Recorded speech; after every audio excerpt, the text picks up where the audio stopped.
शंभु प्रसाद सुमति ही हुलसी और रामचरित मानस कवि तुलसी। जैसे कि परम पूज्य प्रातः स्मरणीय अर्चनीय वंदनीय सदगुरुदेव भगवान श्री सियापिया निवास महाराज श्री ने बताया कि तुलसीदास जी महाराज ने रामचरित्र मानस की जो रचना की, राम जी का चरित्र मतलब संपूर्ण श्री मर्यादा पुरुषोत्तम श्री राम जी का ही वांगमय स्वरूप विग्रह है।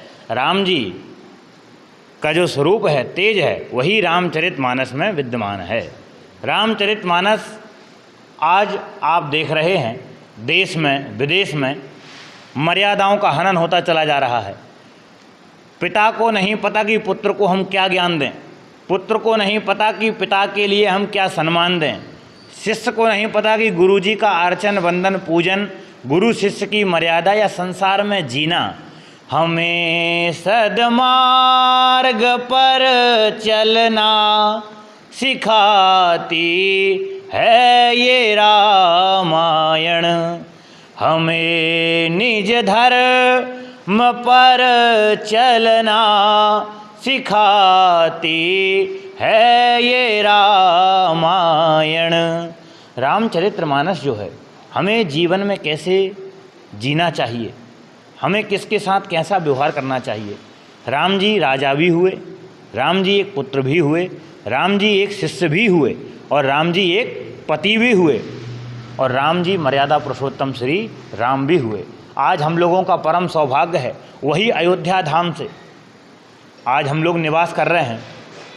चित्रकूट के घाट पर भई संतन की भीड़ और तुलसीदास चंदन घिसे तिलक देत रघुवीर। मर्यादा पुरुषोत्तम भगवान श्री रामचंद्र जी महाराज ने स्वयं तिलक किया, राज्याभिषेक कर दिया, तिलक किया। तिलक का बड़ा ही दिव्य महत्व है। आज उन्हीं अर्चनीय वंदनीय पूजनीय श्रद्धेय प्रातः स्मरणीय इस जन समाज के अग्रगण्य एक जननायक श्री गोस्वामी तुलसीदास जी महाराज, प्रथम टीकाकार, जिसके हमारे जानकी घाट बड़ा स्थान के प्रथम संस्थापक स्वामी करुणा सिंधु जी महाराज रसिक पीठ, गोस्वामी तुलसीदास जी महाराज का रामचरितमानस के बाद प्रथम टीकाकार हुए। उस पीठ में ही उनकी ही शाखा सियापिया निवास महाराज श्री के ही हम सभी लोग अनुयायी शिष्य लोग आज बड़ी ही दिव्य और धूमधाम के साथ तुलसीदास जी महाराज की पावन पुनीत दिव्य जयंती मनाई गई। और मर्यादा पुरुषोत्तम भगवान श्री रामचंद्र जी महाराज की नगरी से समस्त देश और विश्ववासियों को यही संदेश दिया जाता है कि जीवन में हमें कैसे जीना चाहिए। ये सब हमें राम कथा ही सिखलाती है, मरना सिखलाती है भागवत।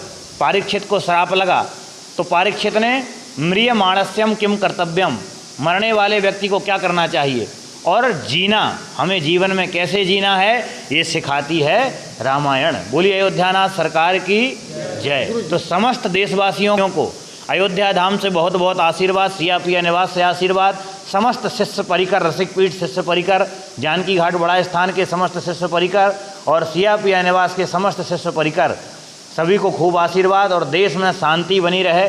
सनातनियों का तो नारा ही है, धर्म की जय हो, अधर्म का नाश हो, विश्व में कल्याण हो, गौहत्या बंद हो, सत्य सनातन वैदिक हिंदू धर्म की जय हो। ये धर्म संघ के स्वामी करपात्री जी महाराज के नारे हैं, जिनकी जन्मभूमि भी प्रतापगढ़ है और प्रतापगढ़ में ही हमारे स्वामी करुणा सिंधु जी महाराज का भी प्राकटोत्सव हुआ था। जो रसिक पीठ अयोध्या की अद्वितीय पीठ है और अयोध्या ही नहीं संपूर्ण विश्व की अद्वितीय पीठ है और जितने भी रसकों की उत्पत्ति हुई है वो सभी जानकी घाट बड़ा स्थान अयोध्या से हुई है, जिसमें षष्टम गद्याचार्य जो हमारे परम पूज्य प्रातः स्मरणीय अर्चनीय वंदनीय सदगुरुदेव भगवान रसिक पीठाधीश्वर जी महाराज की आशीर्वाद से, अनुकंपा से, उनके सानिध्य में जिस तरह के परंपराओं को निर्वाहित किया जा रहा है ये अत्यंत गौरव का विषय है। और उनकी अध्यक्षता में समस्त देशवासी विश्ववासी रामचरितमानस का पाठ, सुंदरकांड, अन्न क्षेत्र भंडारा आज भी समस्त देश परिक्रमा में, नर्मदा परिक्रमा हो या तमाम देश विदेश हो, सभी जगह इसका संचालित किया जा रहा है। हाँ, और अभी आप देख रहे हैं तो शरण क्रांतिकारी राष्ट्रीय कथावाचक सियापिया निवास अयोध्या। हमारे आचार्य हैं और रामचरितमानस के आचार्य हैं तुलसीदास जी, क्योंकि तुलसीदास जी रामचरितमानस लिखे। रामायण नहीं लिखी, क्योंकि राम जी के चरित्र पे ही मनुष्य चलेगा उसका कल्याण हो जाएगा।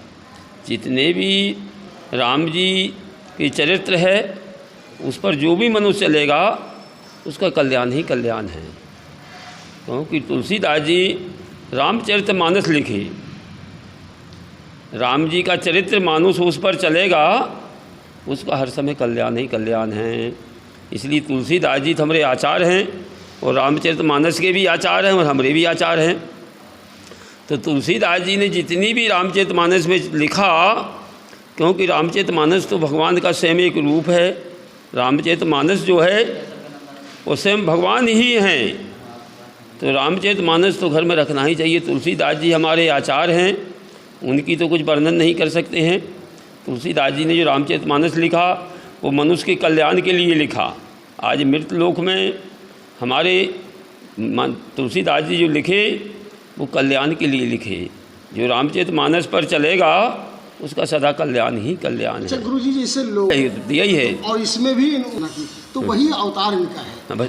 तो ये क्या वाल्मीकि तुलसी भये, वाल्मीकि तुलसी भये तुलसी राम प्रसाद, वाल्मीकि तुलसी भये तुलसी राम प्रसाद। जो महाराज जी बड़ी जगह आचार्य गद्दी है तो वही लिखे, वाल्मीकि तुलसी भये तुलसी राम प्रसाद। तो गुरु जी आज जो तुलसीदास जी की जयंती भी है और उन्होंने रचना किया है, आप जो है देशवासियों के लिए क्या संदेश देना चाहेंगे कि उनके जो है जो चरित्र पर कैसे चला जाए? तुलसीदास जी जो रामचरितमानस लिखे उनके चरित्र जो मैंने चल जाएगा तो उसको कल्याण ही कल्याण है। क्योंकि राम जी आज तो एक एक कट्ठा ज़मीन पे लोग लड़ मर रहा है और राम जी माने इतने बड़े राज के लिए बाली बाल गाय खेल रहे हैं। राम जी महक रहे हैं भरत जी तरफ, भरत जी महक रहे हैं राम जी तरफ। माने भाई के नाते पर कि राम जी भरत जी ये महक रहे तुम समारोह में मतलब राज आपको राज तिलक हो गया। भरत जी कह रहे हैं आप संभालिए, और आकर भरत जी तपस्या मैंने भरत जी केवल मिनकी खड़ाऊँ रखकर उस गद्दी पर खड़ाऊँ रखकर राजगद्दी पर खड़ाऊँ रखकर मिनका रोज आन के हाथ जोड़ते थे कि प्रभु हमें आदेश दीजिए, उसी आदेश पर हम चलेंगे। तो कली काल के लिए रामचरितमानस तो ये कुछ कहना ही नहीं है कि उनकी खड़ाऊँ की आज्ञा से भरत जी राज चलाए 14 बरस। तो भगवान ऐसा ऐसा हुए, इसलिए आज के युग में तो ऐसा कली काल है कि मनुष्य एक एक कट्ठा ज़मीन में भाई ये मार देता है, तो क्या गति होगी। इतने बड़े राज के लिए बाली बाल गाय खेल दिया, और भरत जी भी उस गद्दी पर नहीं बैठे। अपना स्थान का ना स्थान का परिचय, इस स्थान का परिचय है हमारे श्री मुनि जी महाराज बहुत सिद्ध थे और इस गद्दी के इस स्थान के आचार्य थे, जो कि 50 बरस केवल फल खाते, फल पे ही इन्होंने अपना ज़िंदगी बीती, फल और दूध पर 50 बरस फलाल किए और तपस्या किए। बहुत महान पुरुष थे। सिया पिया निवास वहाँ के मैं महंत कामता शरण सिया पिया निवास।